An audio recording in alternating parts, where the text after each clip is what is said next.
ভাই পাইকারি নিয়ে যদি ব্যবসা করতে চান তাহলে আমাদের সাথে যোগাযোগ করুন। আমাদের কাছে রয়েছে অরিজিনাল এক্সপোর্টের ফেব্রিক্সের ডেনিম প্যান্ট ভাই। আপনারা দেখতেই পাচ্ছেন আমেরিকান ইগলের ডার্ক ওয়াশ, মিড ওয়াশ এবং লাইট ওয়াশের 3টি বডি, এবং পরবর্তীতে রয়েছে আপনার ইউএস পোলো ডার্ক ওয়াশ এবং লাইট ওয়াশের 2টি বডি ভাই।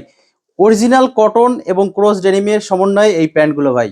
আপনারা যদি শোরুম ওনার হয়ে থাকেন কিংবা অনলাইন সেল করে থাকেন কিংবা পাইকারি বিক্রি করে থাকেন তাহলে আমাদের সাথে যোগাযোগ করুন ভাই, কোয়ালিটি নিয়ে কাজ করুন ভাই। মার্কেটে অনেক ধরনের বডি পাবেন, প্যান্ট পাবেন, কোনো সমস্যা নাই। আমাদেরগুলো ভাই 100% এক্সপোর্ট কোয়ালিটি ভাই। অরিজিনালের সাথে এটার কোনো পার্থক্য নেই ভাই। একটা অরিজিনাল প্যান্টের সাথে আমাদের প্যান্ট মিলাবেন, কোনো পার্থক্য পাবেন না ইনশাল্লাহ। পরবর্তীতে আপনাদের দেখাবো রকিস ব্র্যান্ডের 2টি বডি ভাই। আপনারা দেখতে পাচ্ছেন ডার্ক ওয়াশের ভিতরে একটা, লাইট ওয়াশের ভিতরে একটা ভাই। এটা কিন্তু মোম ওয়াশের মতো ভাই, সুপার স্পান্ডেক্স ভাই। 28 থেকে 38 পর্যন্ত বডি পাবেন আমাদের কাছে। আপনারা যদি পাইকারি নিয়ে ব্যবসা করতে চান তাহলে আমাদের সাথে যোগাযোগ করুন, প্রিমিয়াম কোয়ালিটি নিয়ে কাজ করুন, ব্যবসার উন্নতি করুন। আসসালামু আলাইকুম।